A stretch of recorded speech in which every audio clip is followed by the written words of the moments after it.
Okay, so hi everyone, and welcome to this webinar all about the everything that you need to be able to turn a wellness practice into a successful business.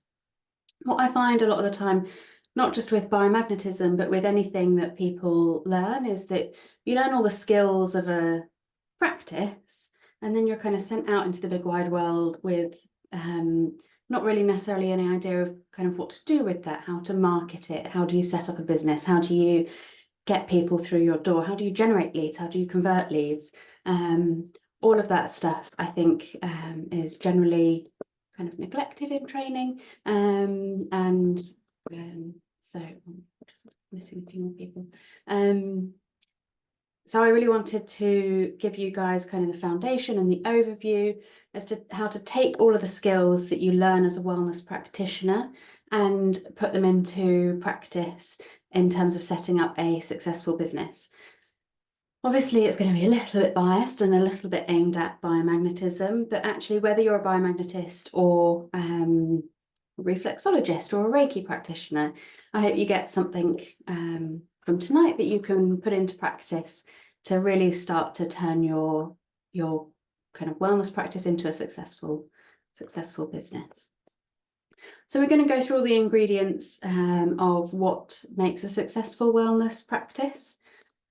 To start with, I'm just going to tell you about my business journey and what that looks like, what my background is before the magnets and what that's kind of looked like throughout running my biomagnetism business. Then we're going to talk about money mindset, so important as a kind of foundational element to get your mindset in the right place when setting up a business. We're going to look at what makes you unique and your ideal client, two really important things as kind of foundations of marketing. And then we're going to look at marketing, the content, the messaging, and all of that, and getting yourself visible. How do you get yourself in front of the right people? So a little bit about my business journey.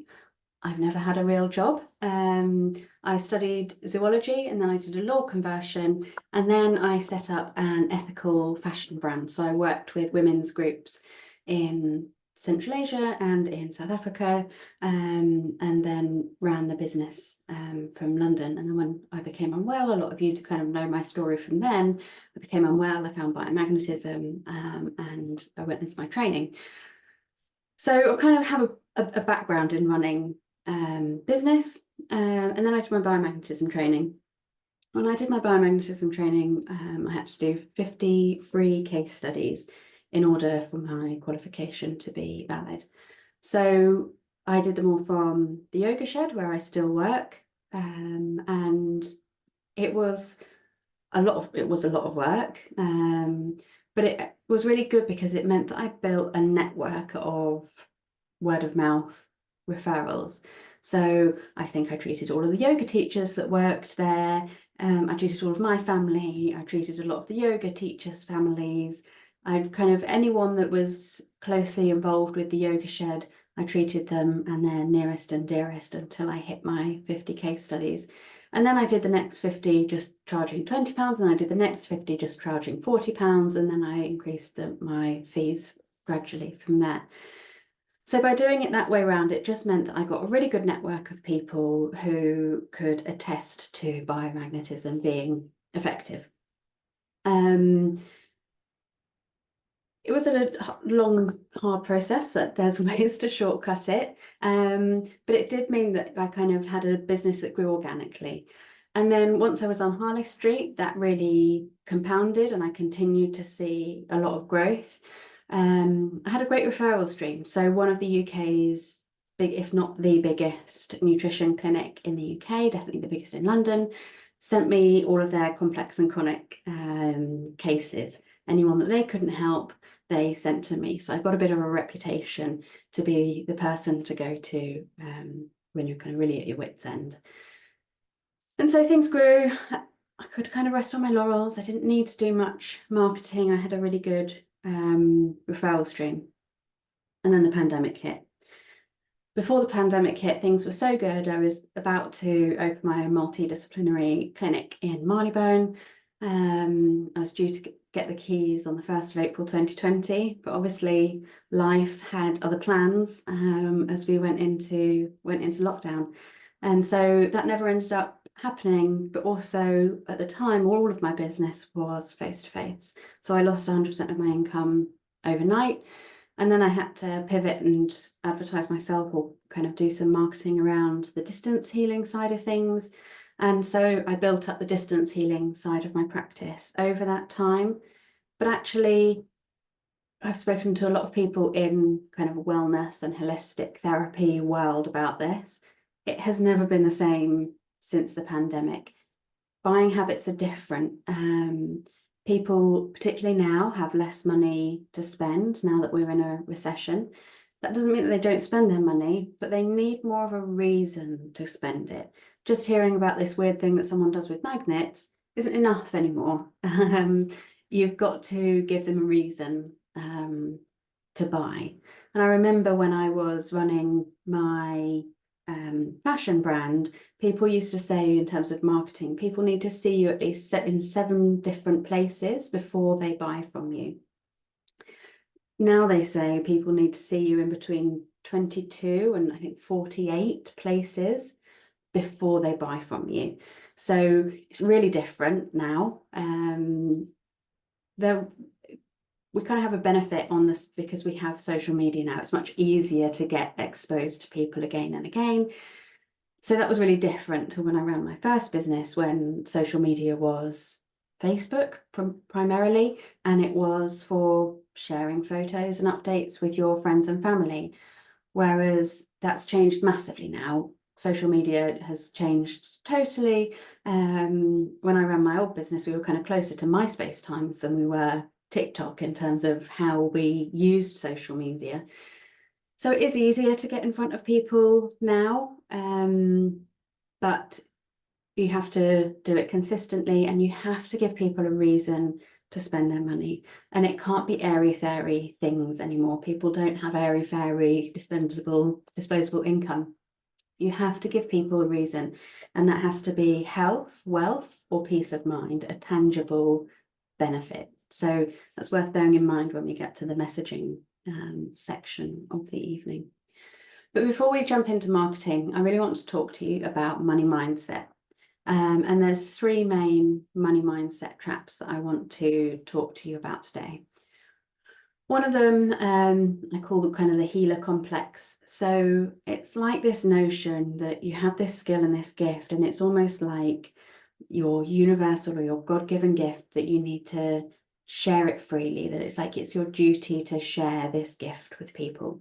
And that kind of leads into falling into the mindset trap of, I can either make money or I can help people, but I can't do both. And we also fall into the trap of we almost like don't want money. Like money's kind of like, we put a lot of stigma around money, but actually money is just an energy exchange, just like everything else. And having that balance in energy exchange is really, really important. And so if you kind of find that as a, I don't really like the word healer, as a wellness expert, you feel guilt around charging money, that's an unconscious kind of belief that's come from somewhere. So addressing that will be really, really freeing, because you can both help people and make money. It's not an either or. And addressing that belief is going to be like fundamental if you want to set up a wellness business. The other one that's just general across kind of all industries is the classic imposter syndrome. Like, who am I to charge money? Who's going to pay me to come and lay on the treatment bed whilst I stick magnets on them? Why would anyone want to pay for what I'm offering? And also falling into this is that everyone else seems to know what they're doing and I'm totally out of my depth. I think everyone kind of feels like everyone else knows what they're doing. Really, not many people know, kind of feel as self-assured as they maybe seem. And actually being a therapist, and I know there's some therapists on the call tonight, you get to see behind the scenes of what people present publicly, and a lot of people feel this imposter syndrome. So it's the same for everybody. And the other money mindset trap that we fall into is the empath trap. And this tends to come with almost like a feeling like a need to give away freebies to people. Like, oh no, poor person, I'll give them my time and energy for free. But this is actually really counterintuitive. So not only does it stop you from earning money, it can also actually really block healing for people, because they haven't invested anything at all. So they almost like they don't get the same reward from it. It can breed resentment for you as the practitioner. But the main thing is it causes a huge energy imbalance. Like I said, money is just energy. It's just like a token that we exchange. We put a lot of kind of thoughts and beliefs and feelings and emotions around money, but it's just an energy exchange. And not only are you exchanging the energy that you put into inner treatment, you're also exchanging all of the time, energy, and money that you've invested into your own kind of training and everything. So actually, it's really, really important to keep that energy balance, the inflow and the outflow of energy. And now that doesn't always have to be money. You can exchange things. Just be careful that you're not falling into a trap of always exchanging things. If everything you do is in exchange for something rather than money, then you're probably repelling money on some level. But I remember when I first started, I would swap, like treatment swap with people. I literally had like a massage or two a week for months, because everyone offered massage therapy and everyone wanted magnets. So I had a lot of massages in the bank. I'm not complaining. It was a pretty like sweet deal on my part. But just be really conscious of that feeling like you're empathizing too much and wanting to give things away for free. I'll tell you a story about the very last session that I did for free, or the very last first session that I did for free. I do sessions for free now for some people for various reasons. But I had a lady who got in touch, and she did have some physical symptoms going on that she didn't seem to be able to get on top of. And so she came in for an appointment, but she told me in advance that she couldn't afford to pay me. And so the empath in me thought, that's fine, I really want to help you, poor you, I really want to help. And she drove up to the appointment in her brand new BMW, told me about the holiday that she was going on to the Caribbean, and had to get home quickly to pick up her Waitrose shop. So it wasn't that she couldn't afford it, it was that she didn't see the value in it. But I fell into the empath trap of really wanting to give that away for free. So just be really conscious of what your mind is doing when you cut your rates, or when you offer things for free, or when you barter and exchange. Is it because there is a money story going on behind that? So for each bit today, I'm going to give you a little bit of homework, a bit of action to do. So you want to get a pen and paper if you want to write down your homework. So a couple of things that I want you to do for this. One is, imagine that you have a full day of clients booked in. Each one has a slightly different health concern, and they're paying you £100 or more per hour. When you imagine that, how does it make you feel? Do you feel really like excited and enlivened by it? And my gosh, I can't believe I'm having my worth recognized. And do you feel filled up by that? Or when you imagine that, do you think, oh, I feel really uncomfortable about this, or like, oh God, I can't imagine charging £100 an hour, or like, oh, I don't think I'm worth £100 an hour, or oh, they've got health concerns, I wouldn't want to take that money off them. What story kicks off when you really visualize that situation? How does it make you feel? And if stories come up around, I'm not worth that, or I don't deserve that, or I shouldn't be taking their money, ask yourself, is that true? Because like with all beliefs, they're just that, they're a belief, they're not fact. And a lot of limiting beliefs that we hold, particularly limiting beliefs around money and money mindset, they're not true. So it's just really interesting to like journal this out and be like, how would I feel if this is what my days looked like? And then the other piece of homework that I want you to do, again, it's like a little journaling exercise, is think back to your earliest memories about money. Could be what pocket money you got, or how your parents spoke about money, or it might be that you were a teenager or a young adult by the time you kind of have a memory that's specifically around money. Were they positive or negative, those memories? Have you built a story around them and what they mean? It doesn't necessarily even have to be that the memory itself is negative, but you might have woven a negative story into it. So someone might say, for example, and I grew up with money. I don't repel money. But actually they dive into their story and realize that they're the reason that they had so much money growing up is because their parents worked constantly, and so they never saw them. And so actually they have a belief that money takes you away from your loved ones. It could be that someone's first memory of money is their parents arguing about it. And so they've got somewhere a belief that money is bad. Could be that they got themselves into debt at some point in their life and they believe that they're bad with money. They might have been told that they're bad with money. There's so many different things that can come up, but just sit with a blank page, write down all of your memories of money, and think how did you feel about money in those situations? See, are they still habit patterns that you're playing out now? And then ask yourself again, is it true? Is it true that you're bad with money? Is it true that money is bad? Is it true that money causes arguments? Is it true that making money means that you can't also have a good family life? Whatever it is that you might have kind of got these beliefs brewing, address them straight on and ask yourself, is it true? And if you can't find that it's not true in your situation, there's two things you can do.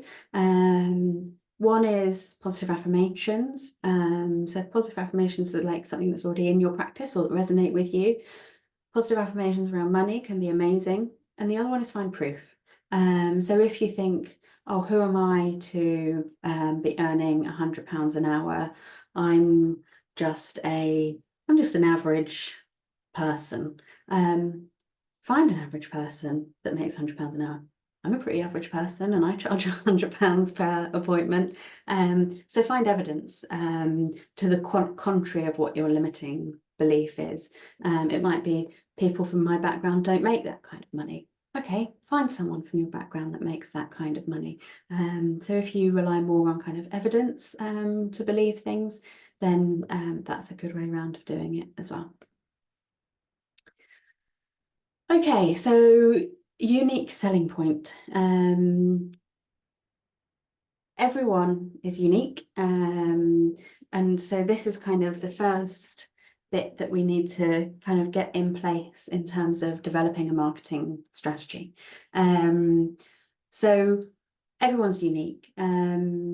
Just by your very nature of what's happened to you, what experiences you've had, what education you've had, what background you've come from, the outlook that you have, all of that makes you unique.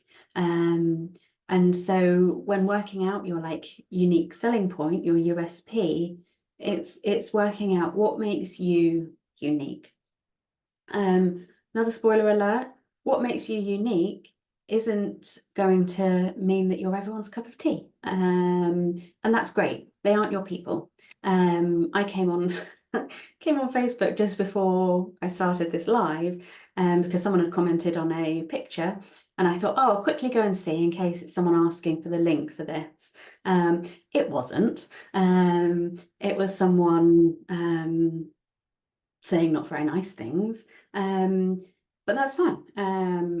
The very nature of being a little bit more visible is that your people are going to say horrible things. It wasn't actually about me. It was just that I had posted a picture of text rather than writing out the text, but it was just a screenshot of a review. So it wasn't like particularly bad. But you're not going to be everyone's cup of tea. Whatever makes you unique is going to make your people attracted to you, and it's going to repel people. Perfect. We don't want to kind of be a people pleaser. We don't want to try and appeal to everyone, because by trying to appeal to everyone, you're just a bit vanilla and you end up appealing to no one. Some people are going to like me because I'm a bit chatty and a bit animated and I use my hands too much when I talk. That's going to really annoy other people. Fine. They're not my people. So by showing your unique side, you are going to attract the right people and you're going to repel the wrong people. And that's a really, really good thing. If you've kind of got any marketing knowledge, you'll probably know the know, like, trust factor. It's pretty simple. For people to buy from you or to engage with you, they have to trust you. In order for them to trust you, they have to like you. And in order for them to like you, they have to be able to get to know you first. So you have to show yourself in order for people to get to know you and then like you and then trust you and then buy from you. It's a really like clear path. So if you're not showing yourself, you're not giving people the opportunity to get to know you.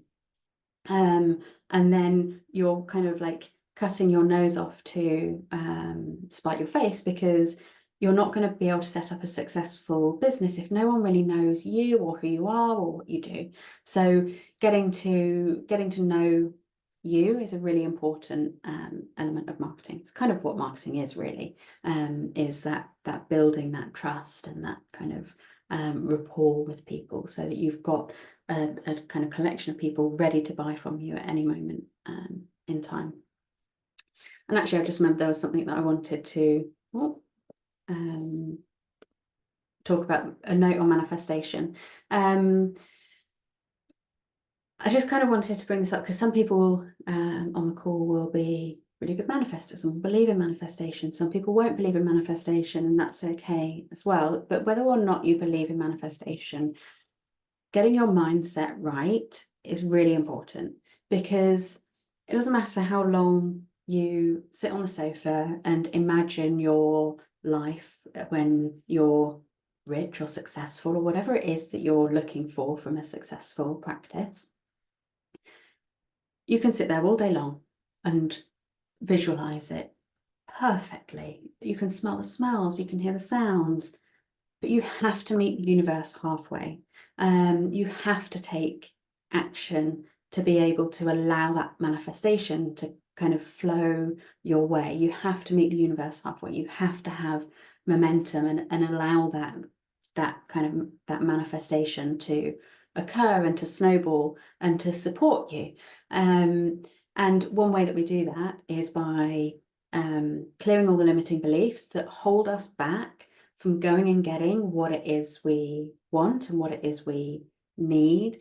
And it's a bit like confirmation bias. If you believe that you can, and you believe that you're capable, and you believe that money is good, and you believe that money is going to flow to you freely, you're going to look for those opportunities. You're going to put yourself out there. You're going to get active on social media. You're going to send the email. You're going to go to talks, whatever it might be. If you believe that you're worthy of it and you believe that it's a good thing, you're going to look for those opportunities. If you believe that you're not worthy of it, that you're not good enough, that money's bad, that you shouldn't be charging people if you're helping them, that you can either make money or you can help people, but you can't do both, then you're going to look for confirmation of that. So it's really important to get your mindset straight and to take action so that you're meeting the universe halfway. Okay. Right, what makes you unique? Oh, I thought it was supposed to load gradually. There we go. That was it loading gradually and looking pretty. So what makes you unique? Sticking on the kind of unique selling point side of things, people want a specialist, not a generalist. So if you try and appeal to everyone, like I said, you're just going to end up being vanilla and appealing to no one, because your messaging is going to get wishy-washy. It's a little bit like if you need open heart surgery, you don't go to like a GP or a general surgeon. You go to a cardiac surgeon because you want a specialist person to deal with what's going on. People are looking for specialists, and that's something that we need to reflect in our marketing messaging. Now, biomagnetism kind of gives you a shortcut straight there, because biomagnetism is a specialist offering. It is unique. And so you could be a generalist biomagnetist, and that would still be a unique enough offering. So just by being a biomagnetism practitioner, that's a huge head start in differentiating yourself. If you can find a focal point within that, if you're particularly interested in something within that, then you'll attract all of the right people. It could be that you want to focus on fertility, or you want to blend your biomagnetism in with your Reiki and nutrition that you're already doing. So if you can niche that down more, then you're going to even more so attract the right people. But just being a biomagnetism practitioner, that alone is enough to set you apart from the crowd. A little bit like when I first qualified and I could exchange my biomagnetism for what other people were doing, and I had like a whole host of massages lined up. They were all different massages. They were massages, and they were all very nice, but they were massages. Biomagnetism just is so unique that you will stand out just from that very that unique selling point alone will be enough to make you stand out. But you need to be able to tell your story, and tell people why you're unique. Your story is everything, really, in terms of the know, like, trust factor, in terms of like how and why you got here. So it's so important. Your story is how you got to where you are. It's why you are where you are. It's what you are. It's where you are. It's what you were. It's what you are now. It's what you will be. Our story is one of the most interesting things about us, and it's what differentiates us from other people. So when people are looking for biomagnetism treatments or therapists in general, and they can see like, oh, that person knows what it's like to have this, or they know what it's like to have a child that's unwell, or they know whatever it might be, that background, that people resonate with it. They can kind of put you together as a whole person, not just a random person that's going to stick magnets on them. So being able to tell your story is so important. So another piece of homework, another journaling type exercise is think of your earliest memory, any highlights and low points of school or work. Like if you think back to jobs that you've had or experiences at school, what like set you on fire, what lit you up, what energized you, and what drained you, and what didn't you enjoy? What other significant memories are there? What memories have you got that set off the chain of events that led you to here, to now, to what's going on? Like, what's your story? And that can be more than just, I wasn't very well and then I was better and now I want to do the same for other people. That's fine, but what else is there? But like, build that story for people. Partly it will give you loads of marketing content to work with, but it will really allow people to get to know you, get to know who you are. Why are they going to come to you and not go to someone else to solve that problem? They have to know who you are. And so when I was writing out my story for a bio recently, I realized I kind of went like way back, and right the way from as young as I can remember, I would kind of like raise money for animal charities and raise money for the NSPCC, the child protection. And then as soon as I was old enough, I volunteered in Kosovo. I volunteered in Kingston when I lived there. I volunteered in Cape Town. Then I studied zoology with the kind of plan to be kind of the next David Attenborough or Jane Goodall, and like save the world. And then I studied law with the intention of being an environmental lawyer and saving the world that way. And then I ended up working with these women's groups and supporting them. And then I trained to be a biomagnetist because I really wanted to take all the kind of the benefit that I had had from biomagnetism and share it. And now I've set up the School of Biomagnetism because I want to amplify that positive impact. So my theme all the way through my career, and even through childhood, has been having a positive impact on the world around me. That's really big for me. And so instead of me going like, I really want to have a positive impact on the world around me, I do. But actually, if I tell you that story, you can see that's the theme of my life. I want to have a positive impact on the world. And if you can show that with a story, that has so much more power than if you just say, I think this, I believe this, I do this. Let people see your whole story, like flesh it out and let people really like get to know you. Not everything. You don't have to air your dirty laundry. You choose what you share, but people have to get some insight into you and what makes you you in order to buy from you. Okay, so talking about people being unique and things, you need to work out who you want to work with. So who's your ideal client? Your ideal client is so much more than a demographic. So often when people have like done their ideal client, they know their age, they know their gender, probably know roughly where they live. They might know a few of their hobbies or whether or not they have kids. That's good. You need to know the basics, but actually your ideal client is so much more than a demographic. So you need to get really clear on who you want to work with. You have to get inside their head. You need to know who they are, what makes them tick. What are their pain points? Like what's going through their head? What's going through their head probably isn't, oh, I think I need a biomagnetist. What's going through their head is, I'm tired. I'm tired of being tired. My bio on Instagram used to say, I work with people who are tired of being tired. And so many people wrote to me and were like, oh my God, I read that and I knew I had to book in because it's like you were talking to me. If you get your messaging right, you'll hear that a lot. It's like you were talking to me. So really like get into their head, get deeper than I want someone who's looking for a biomagnetism practitioner. Yeah, you do. But you need to get deeper than that. Like, how are they feeling? What are they thinking? What's really going on in their head?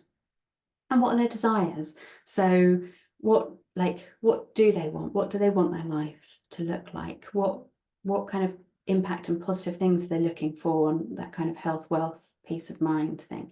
Health is like one of the most valuable things that you can offer someone, but they have to know, they have to be able to identify their problem and they have to be able to identify then the solution. So if you go in biomagnetism, people don't know that their problem lines up with your solution. So you have to talk to the problem. Now you don't have to, like some marketing gets a bit of a bad name because they really focus on this and like almost like exploit people's pain. Don't do that. It's a bad idea.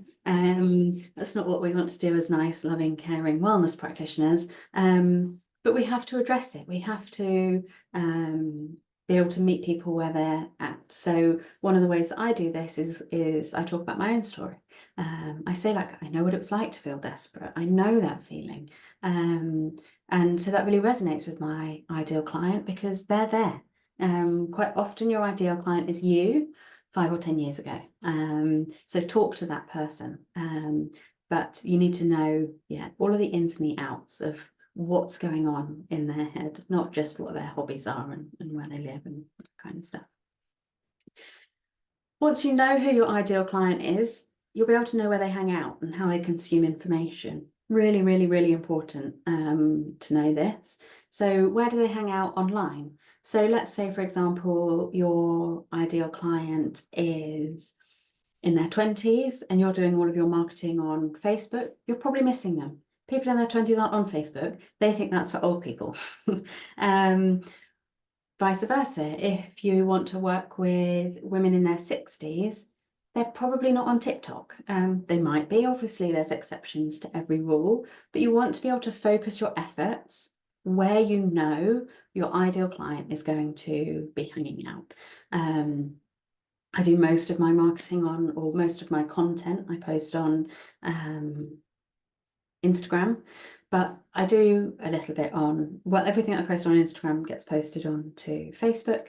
Facebook also gets some of my email marketing. If I do a reel, I put it on TikTok. I don't do loads on TikTok. But everything goes through Instagram.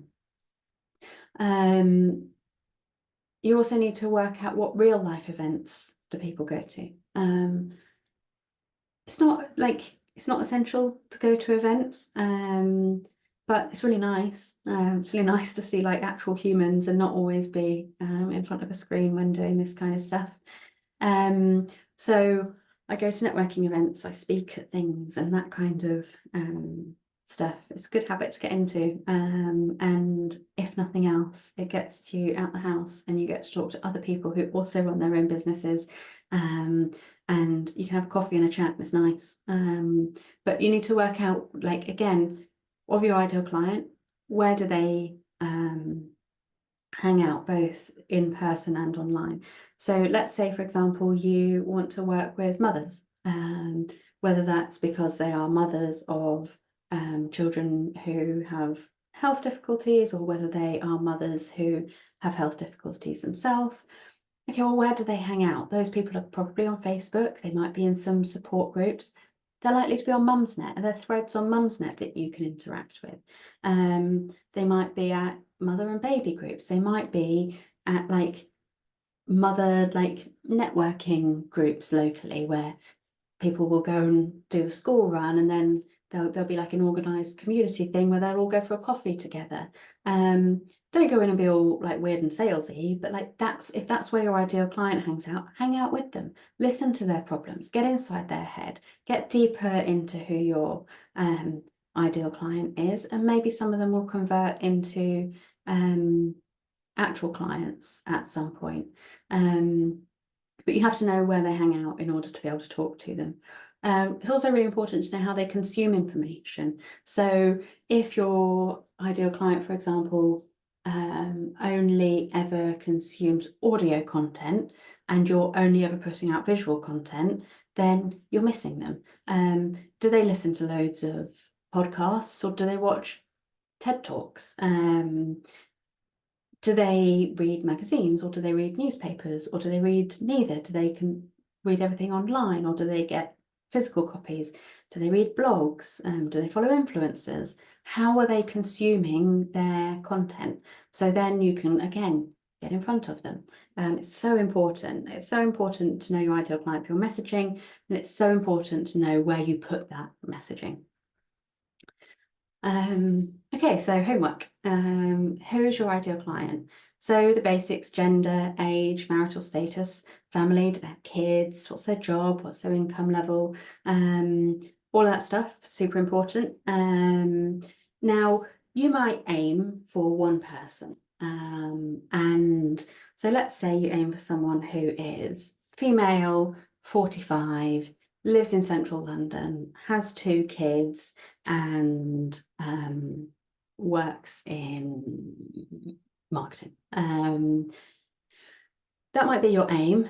You might get a 42-year-old who is male and married and has 2 kids and actually lives just outside central London. You might get a female who's 46, has 2 kids, works in marketing, but actually lives in Yorkshire. So you aim for one thing and you'll hit the periphery around it. So by getting really focused in on your ideal client, it's not that you're only ever going to work with that one exact person, but you have to talk to somebody in order for it to resonate. It makes preparing your marketing so much easier because you're talking to one person and you're not going like, oh, what do I say that's going to appeal? You're going like, what does this person need to hear? So it's really, really good to get super focused in on your ideal client.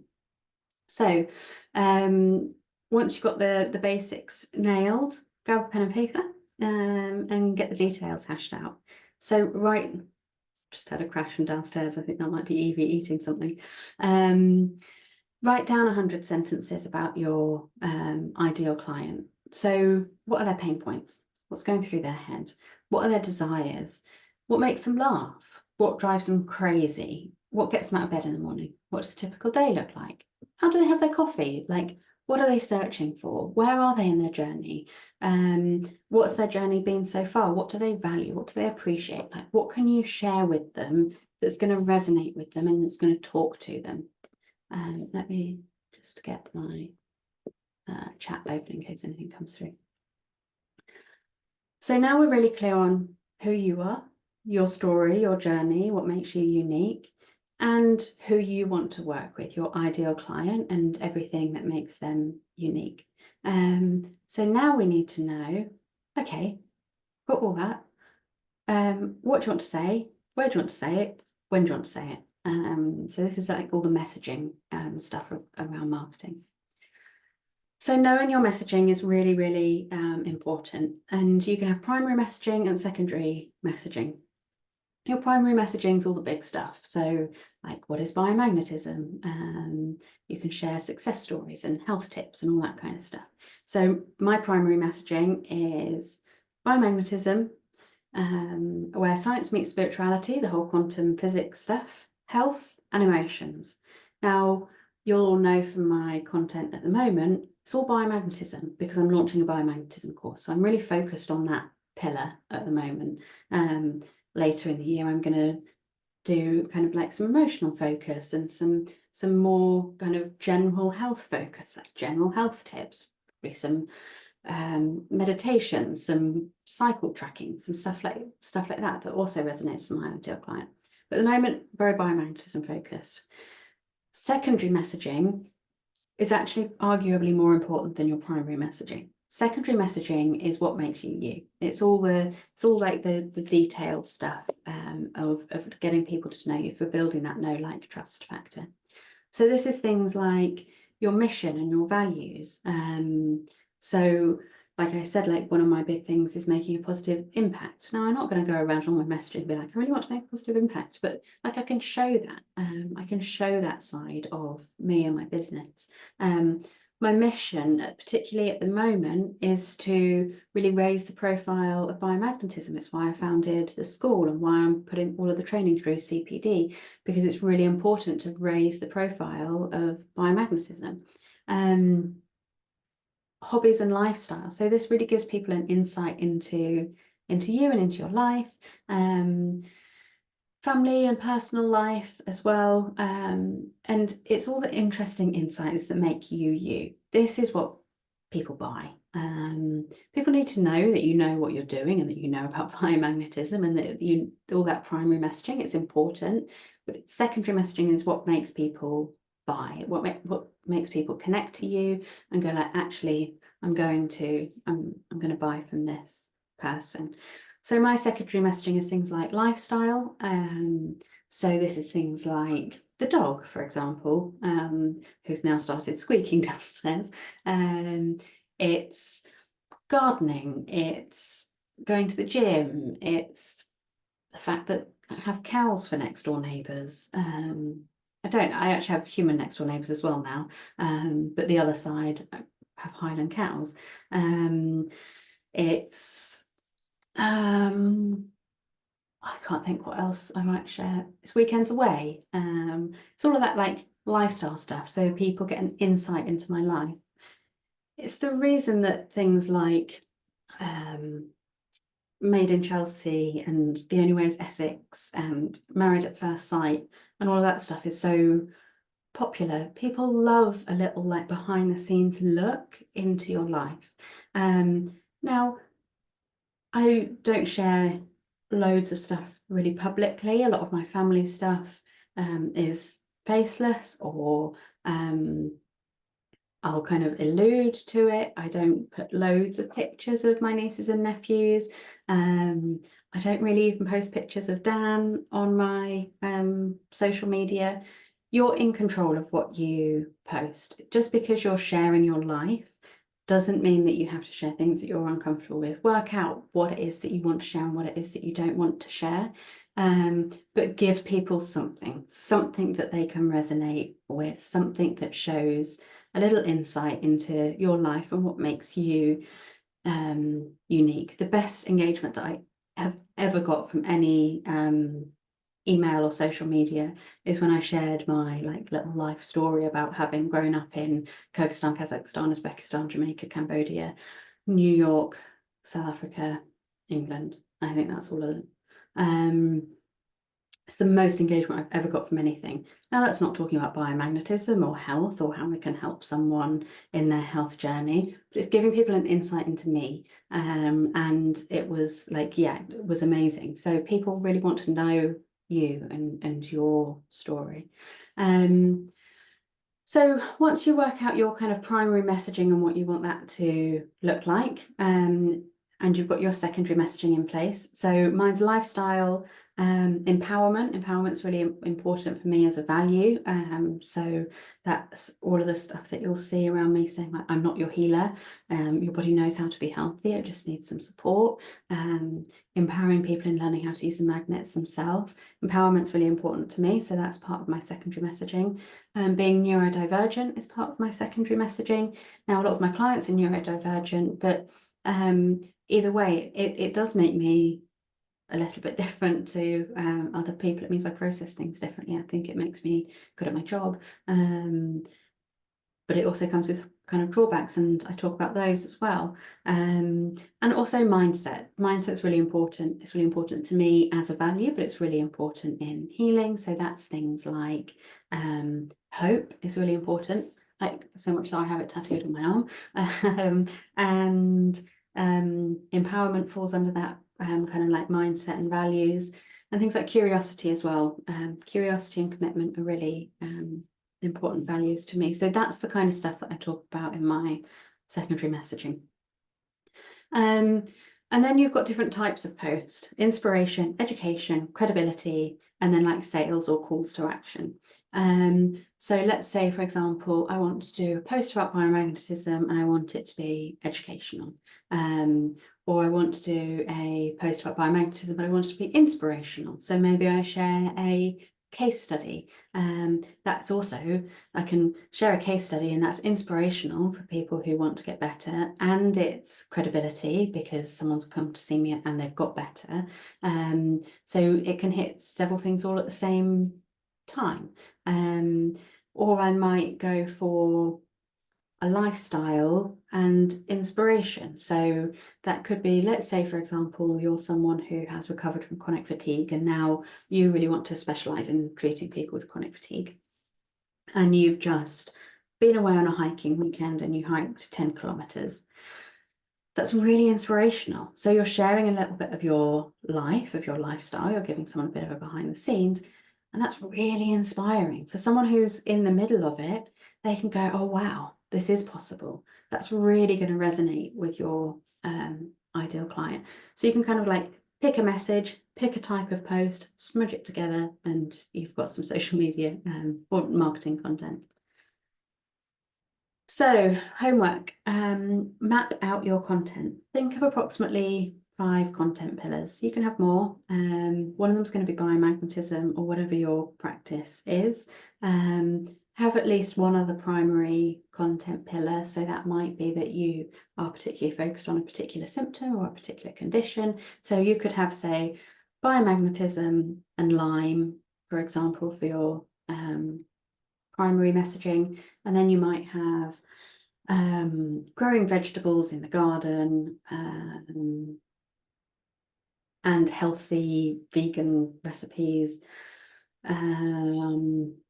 a value of honesty and integrity, and the fact that you really like pina coladas. They could be your secondary messaging. So map out whatever your 5 content pillars are. And then once you've got that, then you can go for some educational posts about each pillar, some inspirational content about each pillar, some credibility about each pillar, and then call to action. Call to action is just anything that says like, click here, do this, register for that. So when I sent out the thing saying, does anyone want to talk about marketing, that was a call to action. You had to either reply to me and let me know that you did, or click on the thing to come here. So that's a call to action. You all took an action to get here to spend your evening with me today. So top tip, theme your content. It'll make it much easier. So if you kind of scroll back through my social media, you'll see I did pretty much a month of cycle tracking. So I spoke about hormones, I spoke about how I track my cycle. I did a free cycle tracker for anyone that was interested to download it. So I did a theme, and then it's much easier to just like kind of bounce around within that theme. I've done a nervous system theme, a digestive theme. So if you can theme your content, it's really nice and easy. And another good thing to do is write out your long content. So that could be a blog or an email, and then use that to break it down into smaller pieces of content. So then you're just repurposing the same stuff. And like I said, people need to see you in lots of different places. So don't be shy of putting the same thing out or similar things out in multiple different ways, multiple times, particularly on social media. Approximately 10% of what you put on social media is actually seen by any of your followers. So put stuff out again and again, change it a bit, put a different picture with it, phrase it in a different way. Like, don't be afraid of putting your messaging out more than once. And remember, people buy from people. So I know it's hard to put your face in front of a camera. It's not essential, but if you really want to build that know, like, trust factor, that's the way to do it. Just pictures of you, if you can, videos of you. I know it's really hard. If you, like this time last year, I put up a couple of videos, days they took me, of me going, I didn't know, wait, I'll start again. Hi, no, wait, I'll start again. And I used to have like 100 outtakes. It's just like everything in life, it's practice. So just practice doing videos and putting them out there, and then people really like them, and then they get the most engagement and traction. So if you can show yourself, you'll resonate with your ideal client.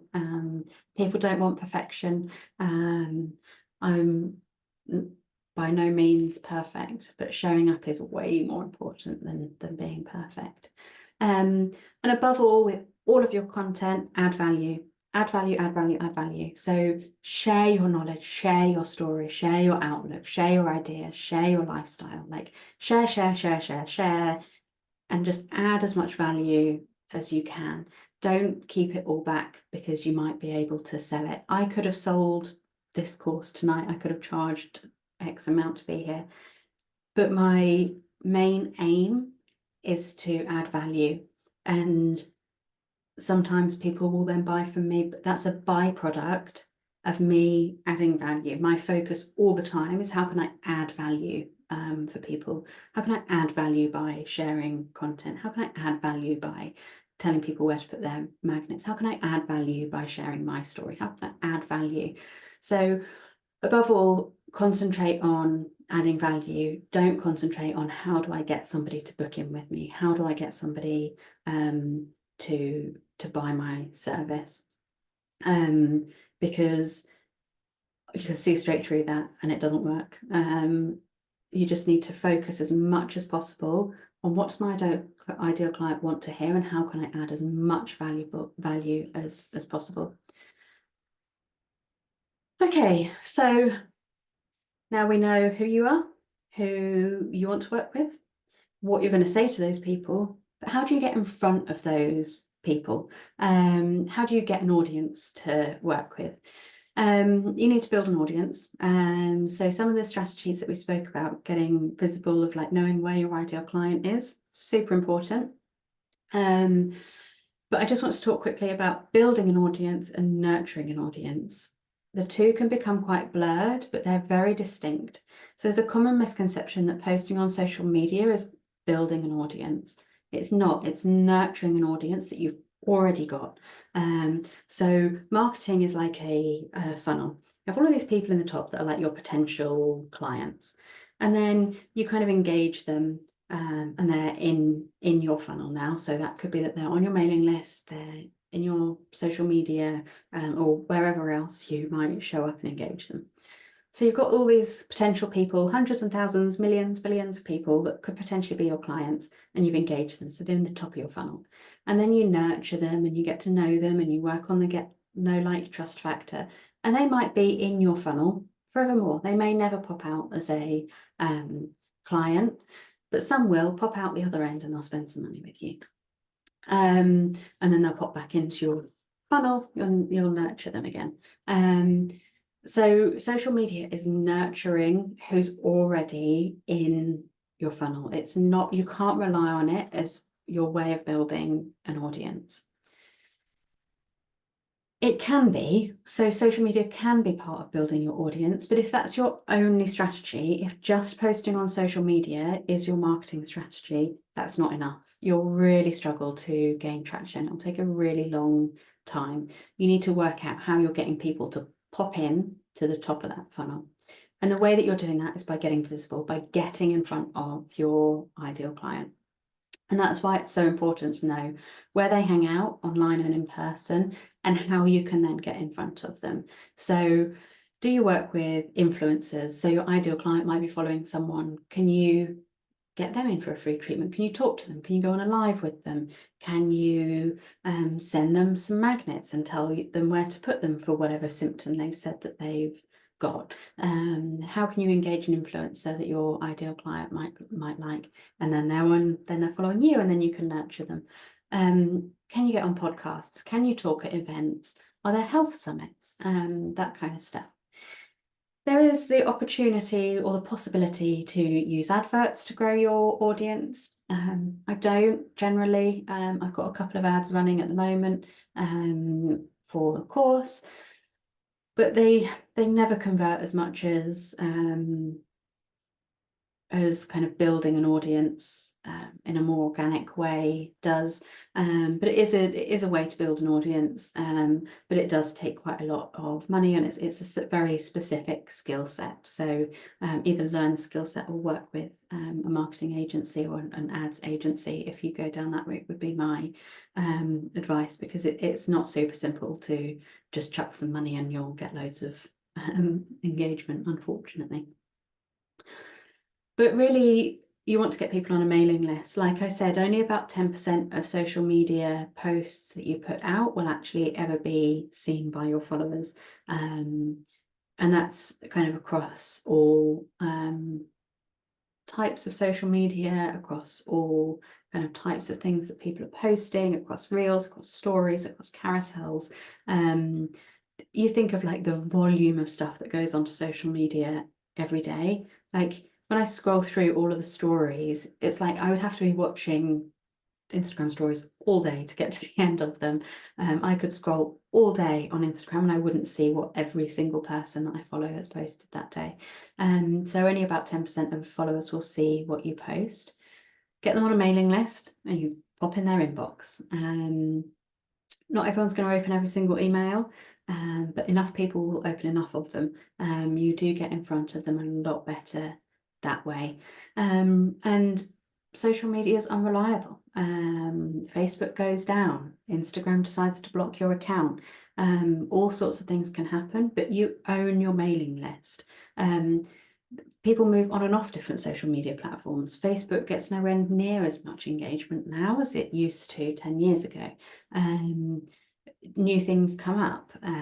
So get them on a mailing list, then they're yours. You kind of like, you have that that contact, you have that right to contact them, and you can get in front of them.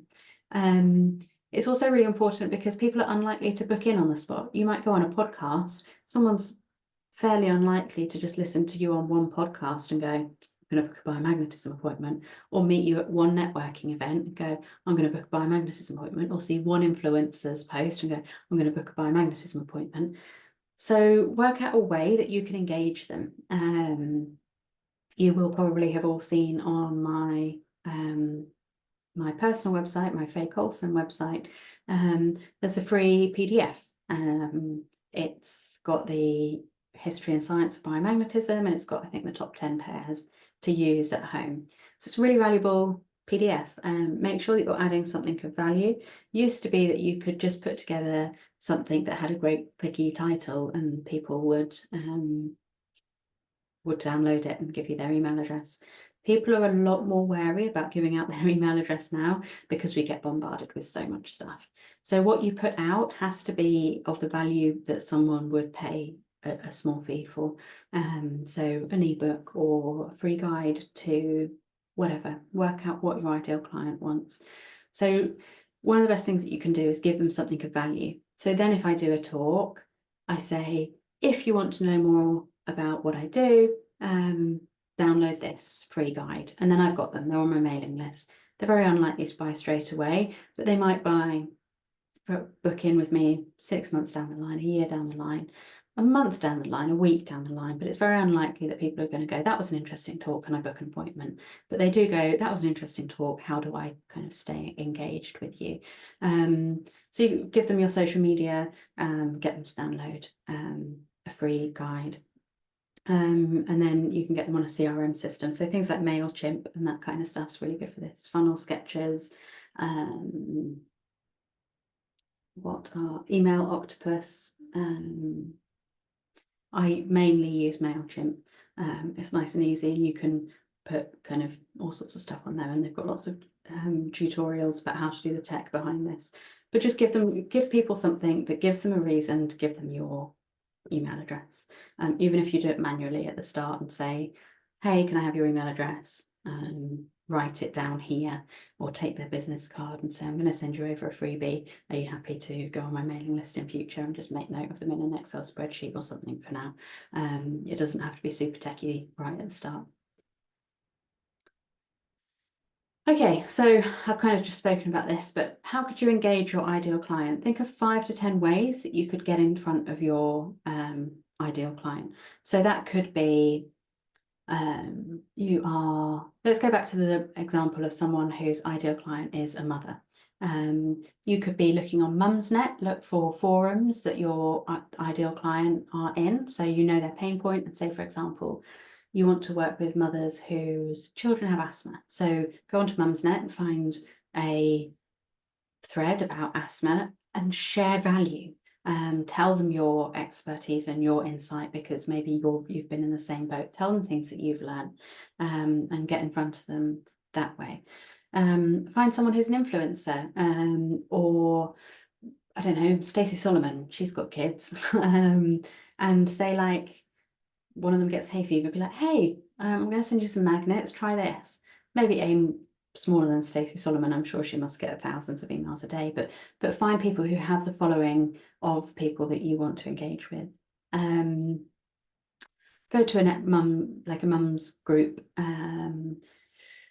work out what magazines people read and pitch to press. I don't know, I'm flat out of ideas now. But work out where your ideal client is and get in front of them. And ideally showcase your expertise and add value needs to be your main focus. So what value could you provide in exchange for an email address? Is it like a survival guide? Is it like I did a cycle tracker for a while, so women could track their hormonal cycle and their mood and all that kind of stuff. Work out what you can give someone that's free in exchange for their email address and the right to email them. Okay, so now we know how to clear your money mindset. We know what makes you unique. We know who you want to work with. We know what to put into your messaging, and we know where to put that messaging in order to build and nurture an audience. I'm just going to tell you a little bit about the course, because I'm going to add in a little bit extra. So a lot of you know about the course already, the biomagnetism course. So So I'm just going to tell you a little bit about that and some extra bits that I'm adding in to help build on the whole building a successful practice and marketing, that kind of stuff. So the biomagnetism training takes you from total beginner, like you don't have to have any background of anatomy and physiology, you don't need to have any background in other wellness practices. You can go from complete beginner all the way through to biomagnetism master, because I'm going to teach you everything that you need to know in order to support the health of your nearest and dearest and become a certified practitioner to set up your own biomagnetism practice should you choose to.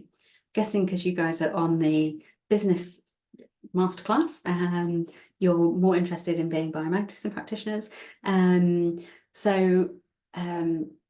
But if you do only ever want to treat yourself and your loved ones, that's okay too. But you might decide to career change once you start using the magnets. So because so many people have asked about, okay, well, once I've got all the skills, how do I turn that into a successful business? I am going to run an extended strategy workshop.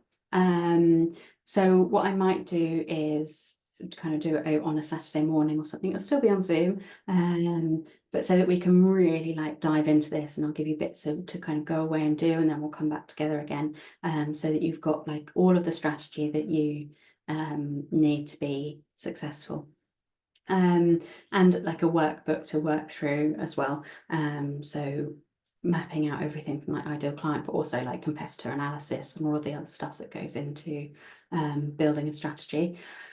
And then to help you deadline dancers, there's a fast action bonus. So if you would like to sign up for the course, for the biomagnetism course, and you want to sign up before midnight tomorrow, so before midnight on Friday, then you can get a free strategy review call. So once you've worked on your strategy and you've got it all together, we can sit on a Zoom call together and go through it. So you can talk me through your ideal client and all that kind of stuff, and we can get really clear on your messaging.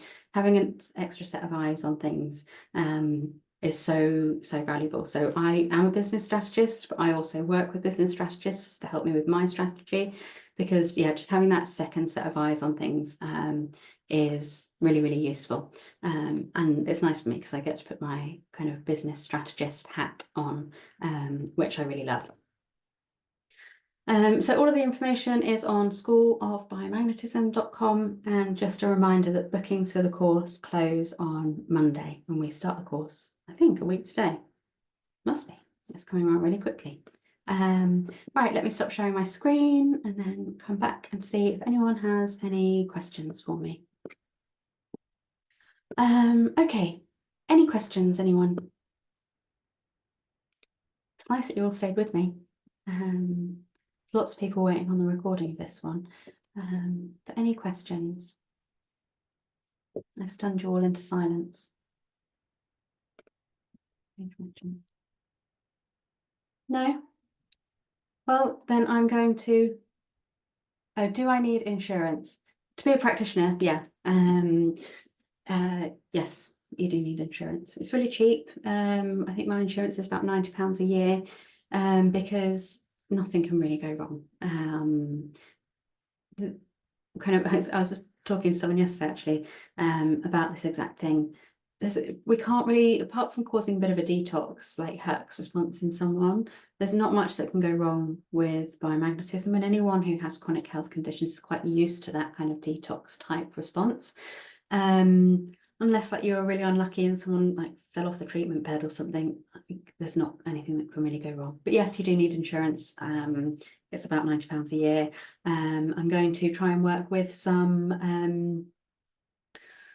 like insurance providers, so that you can just go in and say, I've got this qualification, and they're all kind of set up for you, so that you don't have to every single time go in and like submit all of the curriculum and get things through.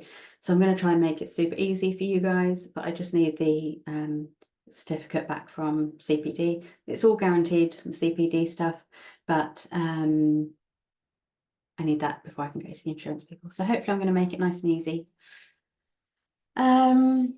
If you want to do this on a very part-time basis, what level of marketing would you suggest? That's really kind of depends. So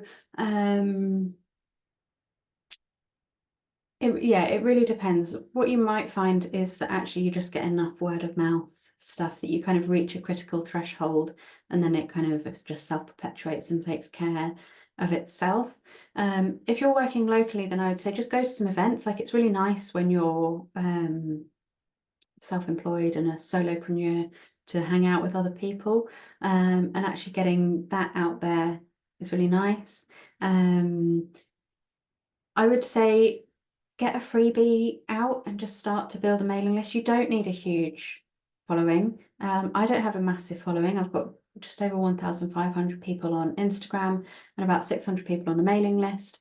So it doesn't have to be huge. If it's not huge, personal outreach is really, really important. So rather than just sending out generic messages, reach out to people, check in, see how they are, interact with them on social media, that kind of stuff. Oh, what do I mean by get a freebie out? So like the free offering that I was saying to help engage people, work out what that is. So like I said, at the moment, mine is the Introduction to Biomagnetism PDF that has pairs that people can start to use. But let's say, for example, you particularly want to do biomagnetism on people with fertility issues. Do like put together a PDF that's like top 10 fertility supporting actions that you can take today. And if you don't want to do all the tech automations and you want to keep it quite small, then just as you meet people, just be like, oh, I've got this free guide. Would you like me to send it out to you? And then you've got that connection. You've got that kind of an open channel of communication with them. So when I say get a freebie out, it's getting something of value that you can share with people in exchange for their email address. It could be like a YouTube video. So another thing that I'm sharing with people is like the masterclass and the YouTube stuff. Just some way of engaging with them. So then instead of just being like a transitory thing and someone being like, oh, I've heard about magnets once, you kind of get to continue that engagement with them. They kind of become in your funnel, in your audience. Do we need to do case studies to get qualified? Yes. So in order to be certified, you need to submit 3 case studies to me, and then they get assessed. Ideally, you'll do more before you start charging, but I kind of don't need to tell you that, because you'll know when you're ready to start charging, because you'll feel confident and you will have done enough sessions. Ideally, I would like do more than the 3 in order to kind of really feel confident before you start charging. But yeah, 3 is what you need for the qualification. Does it include remote process? Can you explain what you mean by that? In terms of marketing,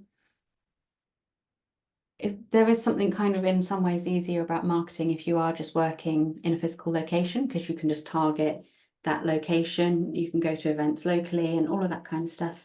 But the same thing goes if you're working remotely. So you just need to work out where do people hang out, and it's probably going to be online things rather than in-person things. So it might be health summits, it might be podcasts they're consuming, it might be going on live with people. So a lot of you might have seen, I went live with Monica in Florida on Saturday. So it's just working out how do you get in front of other people's audiences and kind of get them into your audience. It could be influencers, that kind of stuff.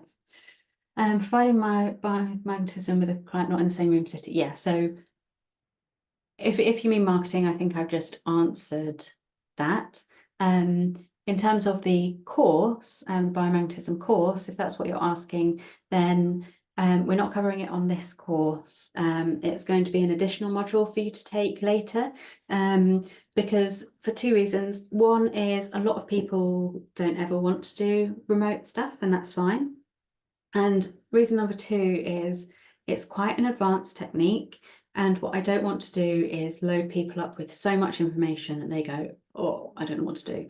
So we're going to get all of the biomagnetism and the bioenergetics, so scanning energetically, like perfected. And then when people are ready, they can do the telebioenergetics at a point that they're ready to do that. So learn the distance healing at a point that they're ready to do that. And it's just going to be a short course to be able to do that. Have you tried or will you be testing Facebook or Google ads to promote your biomagnetism? Yes, I use both, but as much as it's harder work, the organic stuff converts way better. And what about those who want to combine therapies like myself? I've done some training already. Would the marketing change a little? Having a YouTube channel, perhaps also too much hard work? Kind of like, to be honest, it depends. In terms of like the work that you put in, what I'm actually doing now is my new process is I record one video and then I put that video through a piece of AI software that turns it into a blog. I put it through another piece of AI software that turns it into an email, and I put it through another piece of AI software that spits out all of my social media content. So what you could do is if you want to set up a YouTube channel, then you've kind of made all of your other content anyway with a little bit of tech support. It will break it all down for you. And if you want to combine therapies, that's like perfect, because then you've got a really unique offering. You're going to be the only person that's doing the thing that you're doing, and being as niche and as unique as possible will make you really stand out. So yeah, if you do something else, perfect. The kind of niche is good, or niche, I think, as they say in the US. In general, what influencers and podcasters would be interested? Fitness, health? Yeah, so that really depends on your ideal client. That's why it's really important to get really, really clear on who your ideal client is. So, for example, someone who is talking about fertility or working with young children and babies might go on Giovanna Fletcher's podcast that's all about motherhood. That's kind of a big one, but that's kind of the example that I think of. But say, for example, someone who wants to really specialist like work with Lyme disease will go on a Lyme disease podcast, or someone who wants to work with athletes to really optimize their performance would go on like an athletes podcast. Not my forte, but so getting really clear on your ideal client will then dictate where you put your efforts in terms of influencers, podcasters, that kind of stuff. So that's why it's really clear to get really important to get really clear on your ideal client, and then you'll know the answer to that question because you'll know what podcasts they listen to. If you write out 100 sentences about your ideal client, you'll know what podcasts they listen to. I want to go on Diary of a CEO, putting that out into the universe, because I think that will yeah, I really like that podcast, and I think my ideal client would too. Could you explain a case study? Is it one standalone session or treatment, or a series of sessions with the same person? So the case study format goes, I have to try and remember this because it's very like specific for the CPD qualification. Someone comes to see you and you write down, no name, but like person A came to see me. They exhibited with constipation, bloating, and acne. I did the full scan. These are the pairs that came up. This is how they felt afterwards, and when I followed up with them, that could just be a follow-up, or they could come in for a follow-up appointment, but you don't need to write the second appointment up. This is how they reported feeling after the session. But you'll have a really clear template. So I'm not just going like, do some sessions and tell me about it. It's really, really clear and structured. It has to be for the CPD qualification, and the assessment criteria kind of the back end of it is also like very, very precise. So I will give you like a very clear structure of what that case study needs to look like. And then if when you come to do them, you have any more questions, we can address that, but it will be nice and clear, don't worry. Will you be running through some more about the tech side that you just mentioned about AI slices videos? So yeah, yeah, so as I do the kind of business and marketing module in the biomagnetism course, yeah, I'm going to tell you all of that stuff, what tech I use, what AI I use. I might show you like the back end of it in terms so you can see what's what, but I might just point you at some tutorials of the actual like I use MailChimp. I might change, but they do really good video tutorials. But yes, I will help you with the tech side of things. And Canva is amazing. Canva will be your friend for creating freebies because you can make it look really pretty, and there's stock images that you can use as well. But yeah, I will talk more about that in the strategy workshop that we're going to do as part of the biomagnetism training. Hypothetically, how do you go globally or reach a much bigger audience and able to charge even more money? Giving one the opportunity to charge more money, I intend to do remote treatments which could reach a larger audience. You just keep chipping away, establish yourself as an industry expert. So once you've kind of got all of the training that you want in terms of your offering, I know you said you wanted to do like a blended offering. You would, yeah, just kind of keep really clear and consistent on your marketing, and just build. It's a misconception that there isn't money around. There is money around. People have money to spend. You need to give them a reason to spend it. So you need to be really clear on your messaging. What are they getting? It can't be like, I will help you meet your inner wisdom goddess to be able to manifest your dream cosmic reality. Sounds great, but people need to know, like, if they're going to give you their money, what are they going to get? And so you need to be really clear on that. So if you're asking for a lot of money, you need to be really clear on what people are getting for that. And then just keep growing your audience, keep growing your audience. By the very nature of growing a bigger audience, you're going to get more people that can spend more money. If kind of high end is what you're looking for, then you just need to get a big enough audience that some of them will be kind of high end prices, and be really clear on your pitching and your messaging of what value you're offering, so then people are happy to part with their hard-earned cash to pay for high ticket things. And in terms of how do you go globally, it's all the same stuff. You just kind of go talk to influencers that are in other countries. The thing is now, so much is global. Social media is global. Podcasts are global. YouTube is global. So people will see all over the world. We have people on the course in the US, in Ireland, in the UK, in South Africa, in Australia, in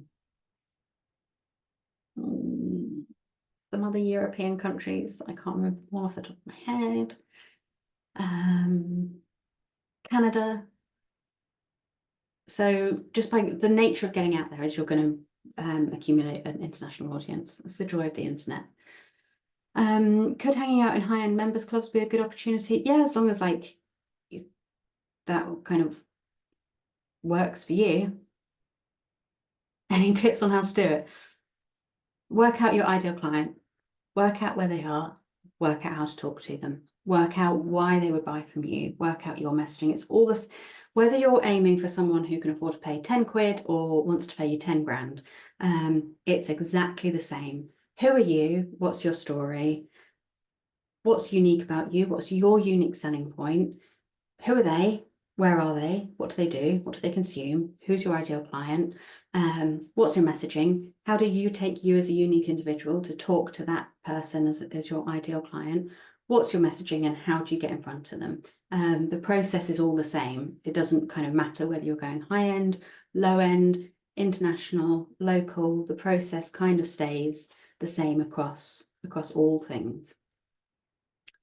I'm going to have to call it soonish because yeah, Evie's still free roaming and I've heard another suspicious noise come from downstairs. Don't think she's as tired as I thought she'd be after swimming.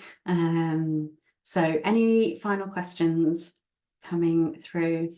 Annoyingly, I can't see if people are typing. It's just whether a question pops up or not. Right, okay, I think that's everything then. So hopefully, oh, you're welcome. There's a few nice thank you messages coming through to me. Hopefully this was recorded well. So I end this recording and I will upload it. So if you do want to go over it again, then it will be available online very shortly, and I will ping out the link to you all as you are all engaged in my audience and on my list. So I will send you out the recording as soon as it's ready. Thank you so much for spending the evening with me and giving me your time. I really appreciate it. It's always nice to have some time talking about this kind of stuff. I really love business and strategy, so it's nice to, yeah, really nice to connect. So thank you very much, and I will see you all soon.